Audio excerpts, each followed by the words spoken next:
नमस्कार, 20 मिनट 20 खबर में आपका स्वागत है। मैं हूं आपके साथ सुमित गुप्ता। इस बुलेटिन में हम आपको प्रदेश से लेकर देश के अलग अलग हिस्सों की खबर दिखाएंगे। साथ ही आपको ये भी बताएंगे कि दुनिया भर में क्या कुछ चल रहा है। तो चलिए शुरू करते हैं 20 मिनट में 20 खबरों का सिलसिला। सबसे पहले खबर अपने प्रदेश राजस्थान की।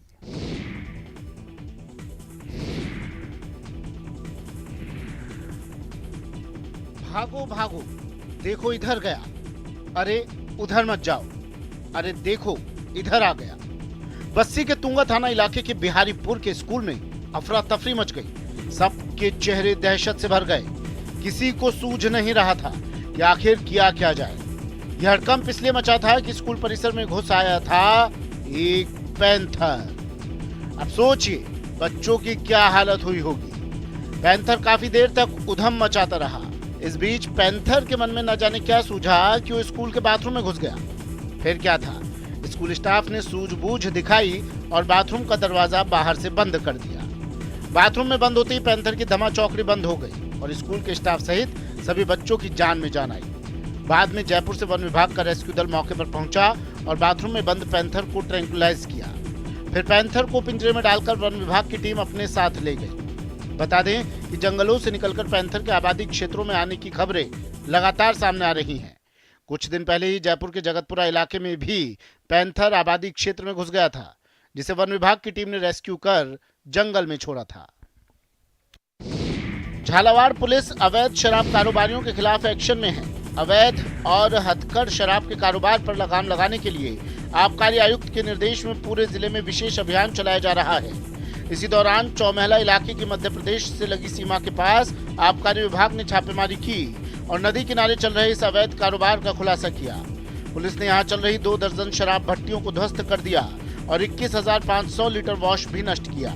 आबकारी विभाग के मुताबिक गंगाधार उपखंड के कई इलाकों में अवैध और हथकढ़ शराब बनाने की सूचना लगातार मिल रही थी, जिसके आधार पर ये छापेमारी की गई। हालांकि इस दौरान शराब के अवैध कारोबार से जुड़े लोग फरार होने में कामयाब रहे। इस कार्रवाई में हमने लगभग 21,500 लीटर वाश जिससे कि शराब बनाई जाती है वो जब्त करके उसको मौके पर नष्ट किया।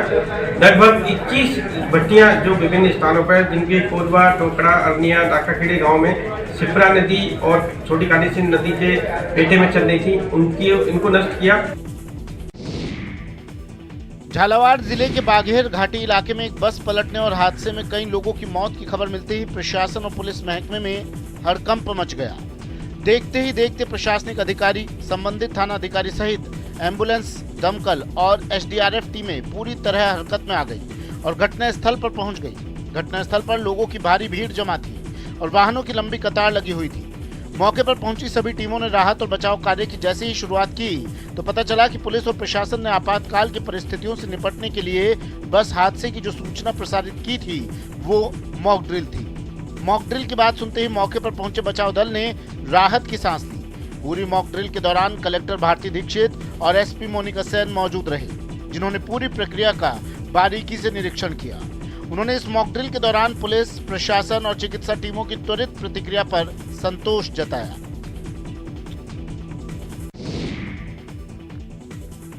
प्रदेश के दूसरे सबसे बड़े वन क्षेत्र वाले बारां जिले में माफिया जमकर सक्रिय है। यहाँ लकड़ी माफिया पेड़ों की अंधाधुंध कटाई में लगे हैं और वन विभाग कुंभकर्णी नींद में सोया हुआ है। हाल ही में संरक्षित क्षेत्र घोषित हुए शाहबाद के जंगलों में बड़ी संख्या में खैर के पेड़ मौजूद हैं। कत्था बनाने के लिए प्रयोग में लाए जाने के कारण खैर की लकड़ियों के बाजार में ऊंचे दामों पर तस्करी की जाती है। बीते 3 सालों से इस क्षेत्र में लकड़ी माफिया लगातार इन जंगलों को निशाना बना रहे हैं। खैर के साथ साथ यहाँ पर सागवान और अन्य इमारती लकड़ियों के पेड़ों की कटाई की जा रही है। माफिया के हौसले इतने बुलंद है कि मुंडियर राजपुर रोड पर 40 बीघा के जंगलों में पेड़ों को काट कर तहस नहस कर दिया। यहाँ बड़े बड़े पेड़ों को ठूंठ में बदल दिया। सबसे बड़ी बात है कि यहाँ से कुछ ही दूरी पर वन विभाग का नाका है, जहाँ 24 घंटे वनकर्मी मौजूद रहते हैं। पूरे मामले पर वन विभाग के अधिकारी घटना के बाद कार्रवाई की बात करते हैं, लेकिन आज तक जंगलों से पेड़ों को साफ करने वाला एक भी आरोपी वन विभाग की पकड़ में नहीं आया है। वहाँ पे टीम बना रखी है और अभी सघन चेकिंग करवाई है और दबिश दी गई है। कुछ जो पेड़ कटते हैं वहाँ पे क्या है कि कुछ रेवेन्यू क्षेत्र में भी फॉरेस्ट खड़ा हुआ है, तो कुछ लोगों ने जैसे वहाँ भी काटा है, आज सूचना भी दी गई है और लगातार दबिश दी जा रही है। कोरोना की तीसरी लहर का असर अभी खत्म नहीं हुआ है, लेकिन सरकार ने सुविधा के लिए गाइडलाइंस में थोड़ी छूट क्या दी, लोगों ने इसका दुरुपयोग शुरू कर दिया है। दौसा से आई तस्वीर बता रही है कि लोग कोरोना को लेकर कितने लापरवाह हैं। दरअसल दौसा के श्याम मंदिर में इन दिनों पाठोत्सव का आयोजन किया जा रहा है। इस दौरान निशान यात्रा का आयोजन किया गया, जिसमें सैकड़ों की संख्या में महिला और पुरुष श्रद्धालु शामिल हुए। इस दौरान हाथ में निशान और सिर पर मंगल कलश धारण कर ये श्रद्धालु ओंकारेश्वर महादेव मंदिर से श्याम मंदिर तक पहुंचे। यात्रा के दौरान कोरोना गाइडलाइंस का जमकर उल्लंघन किया गया। निशान यात्रा में शामिल होने वाले श्रद्धालुओं ने ना तो मास्क लगा रखा था और ना ही सोशल डिस्टेंसिंग की पालना की गई। वहीं सरकार की ओर से निर्धारित संख्या की भी पालना नहीं की गई। सरकार ने धार्मिक समारोह में अधिकतम 100 लोगों के शामिल होने की छूट दे रखी है, लेकिन इस कार्यक्रम में बड़ी संख्या में श्रद्धालु एकत्रित हुए।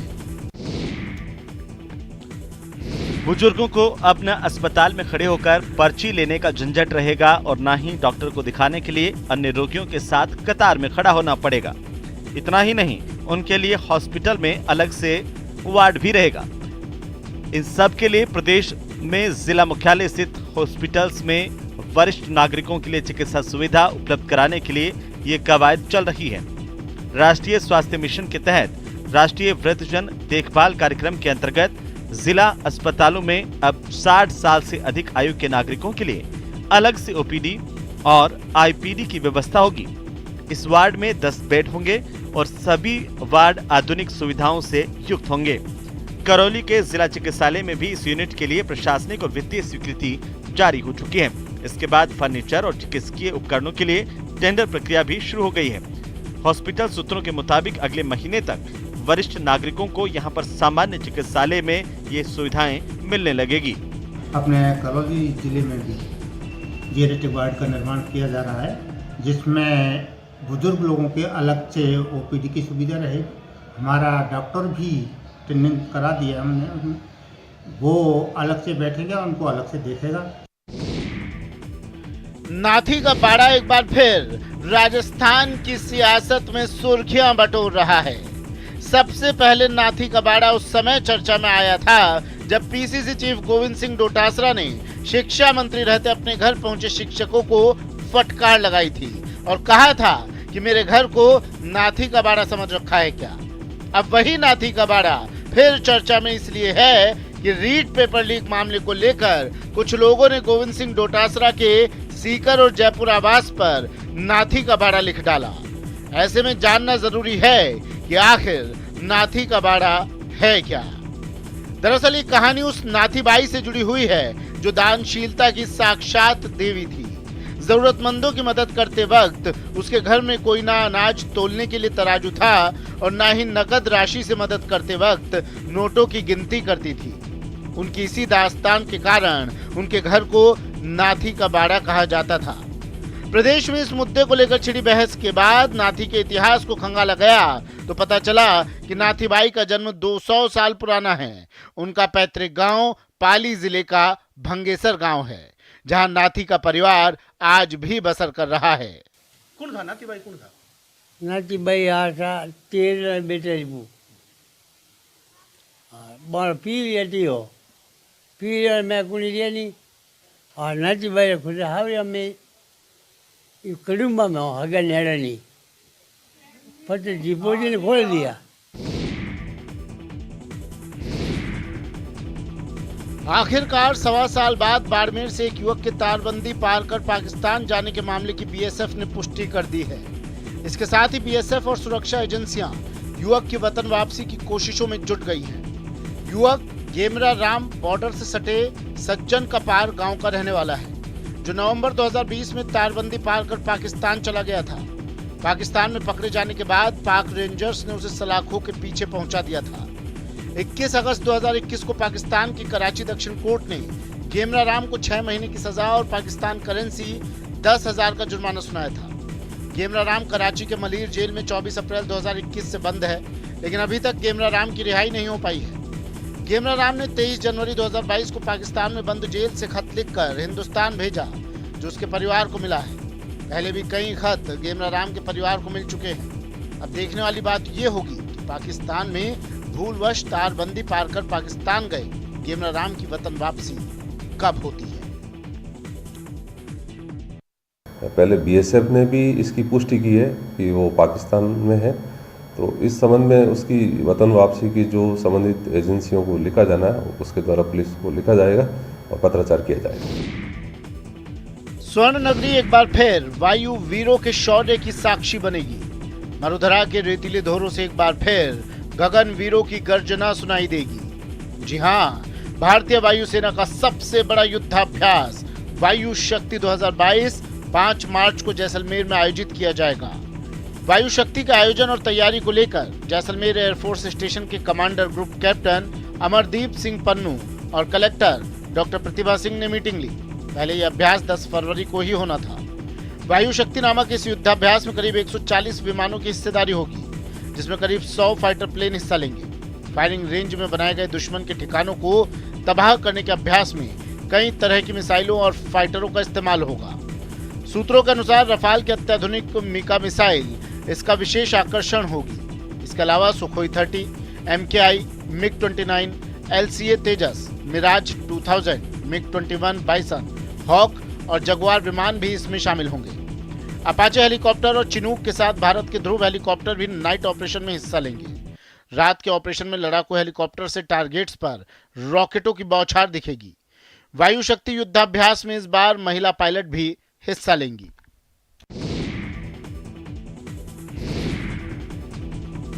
कहा जाता है कि विद्यादान महादान है। पवन ने खुद तो विद्यादान नहीं किया, लेकिन उससे भी बड़ा काम किया। उन्होंने बच्चों का भविष्य संवार रहे विद्या के मंदिर को ही अपना बड़ा सहयोग दिया है। जी हाँ, चूरू के सुजानगढ़ में बच्चों का भविष्य संवारने एक भामा शाह ने नेक पहल की है। सुजानगढ़ के रहने वाले भामा शाह पवन तोंदी ने मास्टर भंवरलाल मेघवाल राजकीय कन्या कॉलेज को 8 बीघा जमीन दान की है। पवन तोंदी ने नोडल अधिकारी CS डोटासरा को 8 बीघा भूमि का दान पत्र सौंपा। इसके लिए तहसील कार्यालय में विधिक रूप से राजकीय महाविद्यालय के नोडल अधिकारी के नाम से दस्तावेज पंजीकृत करवाकर दान पत्र उपखंड अधिकारी मूलचंद लूनिया, तहसीलदार गोविंद राम बगड़िया की मौजूदगी में नोडल अधिकारी CS डोटासरा को सौंपा गया। तहसील कार्यालय में आयोजित सादे कार्यक्रम में कई गणमान्य लोग मौजूद रहे। मनोज जी मेघवाल और बजरंग सेन ये मेरे काफ़ी इन्होंने मेरे को प्रोत्साहित किया ज़मीन देने के लिए, और मेरे पिताजी और माताजी का मैंने सपना साकार किया। ये देखिए, अपने फिरकी के जाल में बड़े बड़ों को फांसने वाले जोधपुर के रवि बिश्नोई का टीम इंडिया में सिलेक्शन के बाद जर्सी नंबर मिल गया है। रवि बिश्नोई को टीम इंडिया की जर्सी मिलने के बाद वो फिर चर्चा में आ गए हैं, क्योंकि उनकी जर्सी पर लिखे 56 नंबर को लेकर कई तरह के कयास लगाए जा रहे हैं। रवि बिश्नोई के जर्सी पर 56 नंबर लिखने के पीछे क्या है वो हम आपको बताते हैं। इस नंबर से इमोशनल कनेक्शन है। रवि बिश्नोई ने अपनी जर्सी पर 56 नंबर इसलिए लिखा है क्योंकि रवि का जन्मदिन 5 दिसंबर को आता है। वहीं रवि के पिता मांगीलाल बिश्नोई का जन्मदिन 6 जून को आता है, इसलिए रवि ने अपनी जर्सी पर 56 नंबर लिखा है। वहीं रवि बिश्नोई की जर्सी पर RM बिश्नोई लिखा है।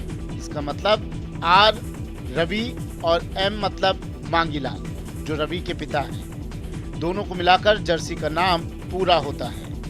रवि ने अपने सोशल मीडिया अकाउंट पर जर्सी के साथ फोटो भी शेयर की। रवि के पिता मांगीलाल एक शिक्षक हैं और बेटे की इस कामयाबी के बाद बहुत खुश हैं। अब रवि बिश्नोई की पहचान से अब पिता की पहचान होने से बहुत खुश हैं। और चलिए अब देख लेते हैं कुछ अन्य राज्यों की खबरें। महाराष्ट्र के पुणे में गुरुवार की देर रात हुए हादसे ने 7 लोगों की जान ले ली।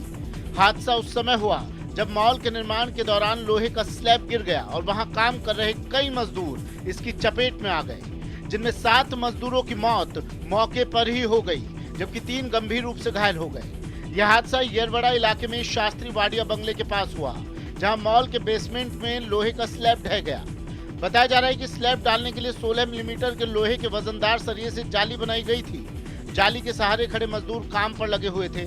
अचानक यह लोहे की विशालकाय जाली काम कर रहे 10 मजदूरों पर गिर पड़ी। भारी भरकम जाली के नीचे दबे मजदूरों के शरीर में लोहे के सरिये घुस गए। हादसे की जानकारी मिलते ही दमकल विभाग मौके पर पहुंची। जाली को कटर से काटकर दबे मजदूरों को बाहर निकाला गया। येरवडा पुलिस ने केस दर्ज कर मामले की जांच शुरू कर दी है। पुणे के डीसीपी रोहिदास पवार का कहना है कि निर्माण के दौरान जो सावधानियां बरतनी चाहिए थी शायद वो नहीं बरती गई, जिसके कारण ये हादसा हुआ। जिस वक्त हादसा हुआ वहां 10 मजदूर काम कर रहे थे। मरने वाले अधिकांश मजदूर बिहार के बताए जा रहे हैं। विधानसभा चुनाव से पहले यूपी की सहारनपुर पुलिस ने अवैध हथियारों की धरपकड़ के लिए अभियान छेड़ रखा है। इसके तहत पिछले 10 दिनों में अवैध 200 से ज्यादा निर्मित और अर्धनिर्मित पिस्टल और बंदूकें बरामद की गई हैं। कई लोगों को गिरफ्तार भी किया गया है। इसी कड़ी में गुरुवार को सहारनपुर पुलिस ने थाना मंडी इलाके में छापेमारी कर एक अवैध असलाह फैक्ट्री का पर्दाफाश किया। छापे के दौरान पुलिस ने 94 पिस्टल और बंदूकें बरामद की हैं। साथ ही मौके से असलाह बनाने के उपकरण भी बरामद किए गए हैं। एसएसपी आकाश तोमर के मुताबिक बीती रात मुखबिर की सूचना पर हयात कॉलोनी खाताखेड़ी इलाके में एक फैक्ट्री पर छापा मारा गया। यहाँ पर पुलिस को अवैध हथियार बनाने की पूरी फैक्ट्री मिली। मौके से पुलिस ने मोहसिन और शहजाद नाम के 2 युवकों को गिरफ्तार किया है, जबकि तीसरा युवक शफीक मौका वारदात से फरार हो गया। इस छापेमारी में पुलिस ने 23 country made pistol, 315 bore, 7 double barrel country made rifle, 2 315 bore की राइफल, 315 की डबल बैरल की राइफल, 37 अर्धनिर्मित छोटी बड़ी राइफल, 12 बोर 315 बोर के अलावा 56 जिंदा कारतूस, 46 खोखे कारतूस बरामद किए हैं। असम में पुलिस ने मादक पदार्थों के खिलाफ बड़ी कामयाबी प्राप्त की है। पुलिस ने करीमगंज जिले के बदरपुर इलाके से प्रतिबंधित कप सिरप की 38,000 बोतल जब्त की हैं। बताया गया है कि गुप्त सूचना के आधार पर बदरपुर पुलिस ने राष्ट्रीय राजमार्ग पर विशेष अभियान चलाया। इस दौरान जब एक ट्रक की तलाशी ली गई तो सभी की आंखें फटी रह गईं। ट्रक में कुल 377 कार्टन भरे थे और इन कार्टन में प्रतिबंधित कप सिरप फेंसिडिल की 38,000 बोतल भरी हुई थी। पुलिस के मुताबिक ट्रक गुवाहाटी से त्रिपुरा की तारीपुरा जा रहा था। पुलिस का अनुमान है कि बरामद कप सिरप की बाजार में कीमत कम से कम 1 करोड़ रुपए है। पुलिस की कार्रवाई के दौरान मौके का फायदा उठाकर ट्रक ड्राइवर फरार हो गया, लेकिन पुलिस ने ट्रक के 2 खलासियों समरुल इस्लाम और मोनावर हुसैन। पाक से लगी अंतर्राष्ट्रीय सीमा पर कठुआ जिले के हीरानगर सेक्टर में तारबंदी के आगे 20 साल बाद गेहूं की फसल लहला रही है। उपजाऊ जमीन पर तनकर खड़ी ये फसल किसानों की आर्थिक स्थिति सुधारने का मादा रखती है। तभी तो तारबंदी के आगे जमीन पर खेतीबाड़ी करने के लिए सरकार किसानों को भरपूर सुविधाएं देने के लिए तैयार है। जम्मू कश्मीर सरकार ने किसानों के कंधे पर हाथ रखकर साथ देने का वादा किया है। कृषि विभाग के प्रधान सचिव नवीन चौधरी ने हीरानगर सेक्टर के चक गंगा गाँव का दौरा कर तारबंदी के आगे लगी गेहूँ की फसल का निरीक्षण किया। इसी दौरान उन्होंने किसानों को तारबंदी के आगे की जमीन पर खेतीबाड़ी करने के लिए प्रोत्साहित किया। उन्होंने जांडी, जंगीचक, गंगूचक, हरिपुर गांव का भी दौरा किया। इस मौके पर एक कार्यक्रम का भी आयोजन किया गया। बीएसएफ की पोस्ट पर आयोजित इस कार्यक्रम में कृषि विभाग के प्रधान सचिव नवीन कुमार को किसानों ने अपनी समस्याएं सुनाई। किसानों से बातचीत के दौरान चौधरी ने कहा कि इस बार कृषि विभाग ने बीएसएफ की मदद से 150 एकड़ पर गेहूं की खेती की है। तारबंदी के आगे खेती करने वाले किसानों को कृषि विभाग बीज, खाद, मशीनरी सभी सुविधाएं मुहैया करवाएगा। इस जमीन को आबाद करने में बीएसएफ की बड़ी भूमिका रही है। इतना ही नहीं, कृषि विभाग की तरफ से बीएसएफ को एक ट्रैक्टर दिया जाएगा, जिससे वो निजी तौर पर भी तारबंदी के आगे उगी घास और झाड़ियों को साफ करा सकें। पहाड़ों की रानी मसूरी में ताजा बर्फबारी से यहाँ के लोगों के चेहरे खिल उठे हैं। लोग जमकर बर्फबारी का लुत्फ उठा रहे हैं। वहीं व्यापारियों के चेहरे भी खिल उठे हैं। गुरुवार को बदले मौसम के बाद मसूरी, धनौल्टी, बुरांसखंडा, पीरीटिब्बा, सुरकंडा देव जैसी जगहों पर जमकर बर्फबारी हो रही है। इससे लोग काफी खुश हैं। लोगों की माने तो मसूरी शहर में पिछले दिनों ना के बराबर बर्फबारी हुई है। ऐसे में ताजा बर्फबारी ने एक बार फिर यहाँ के व्यापारियों और लोगों की उम्मीदें जगा दी है। मसूरी में भी जमकर बर्फबारी होने से यहाँ और भी ज्यादा पर्यटकों के आने की उम्मीद है। जाहिर है ज्यादा पर्यटक आएंगे तो यहाँ के लोगों का व्यवसाय और रोजगार में भी बढ़ोतरी होगी। दूसरी तरफ बर्फबारी होने से ठंड काफी बढ़ गई है। मसूरी और आसपास के क्षेत्र में बर्फबारी को लेकर प्रशासन और पुलिस पूरी तरीके से अलर्ट है। वहीं पुलिस की ओर से यातायात को व्यवस्थित करने के लिए एक्शन प्लान तैयार किया गया है। पुलिस ने बताया कि अगर धनौल्टी में ज्यादा बर्फबारी होती है तो वहां पर बेवजह लोगों को नहीं जाने दिया जाएगा। जिन लोगों की होटल में बुकिंग है वहां के स्थानीय लोगों को जाने की अनुमति होगी। मसूरी में भी यातायात व्यवस्था को दुरुस्त करने के लिए पुलिस पूरे तरीके से तैयार है। मौसम विभाग ने आने वाले दिनों में भी ऊंचाई वाले क्षेत्रों में बारिश और बर्फबारी होने की संभावना जताई है। हिमाचल प्रदेश की राजधानी और पहाड़ों की रानी शिमला ने फिर से बर्फ की सफेद चादर ओढ़ ली है।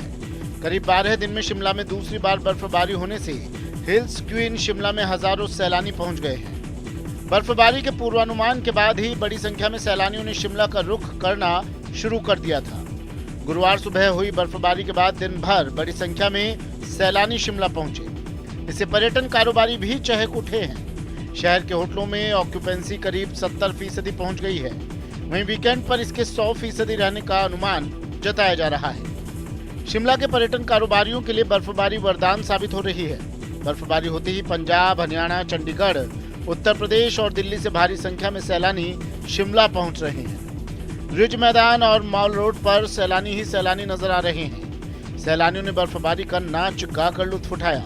रिज मैदान पर सैलानी बर्फबारी के दौरान फोटोग्राफी करते दिखाई दिए। आसमान से गिरते बर्फ के फाहों के बीच सैलानी घुड़सवारी का लुत्फ उठाते रहे। चर्च से रानी झांसी पार्क जाने वाली सड़क पर टूरिस्ट एक दूसरे पर बर्फ फेंकते और बर्फ पर फिसलने का मजा लेते दिखाई दिए।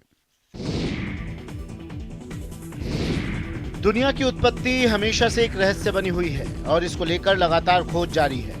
दुनिया के अलग अलग हिस्सों में भूवैज्ञानिक पृथ्वी की आयु का पता लगाने की कोशिशों में जुटे हुए हैं। इस बीच गुजरात के महिसागर में कडाणा डैम के पास मानव और डायनासोर की उत्पत्ति से पहले पानी के भंवरों से बने हुए 65 करोड़ साल पुराने पत्थर मिले हैं। वडोदरा के 2 जियोलॉजिस्ट पुष्पराज सिंह और तीर्थराज सिंह के मुताबिक ये पत्थर करीब 65 करोड़ साल पुराने हैं। उन्होंने बताया कि यहाँ पर जलीकृत पत्थर यानी रेत से जब पत्थर का सृजन हुआ तब उस पर बने जल भंवर का डिजाइन आज भी दिखाई दे रहा है।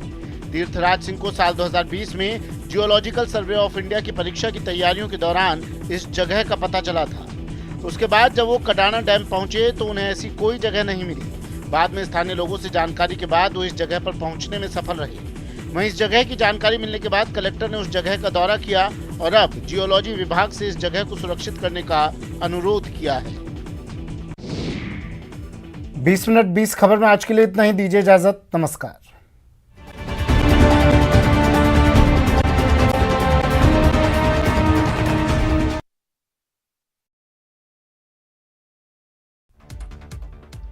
चीन में आज से शुरू हो रहे विंटर ओलंपिक्स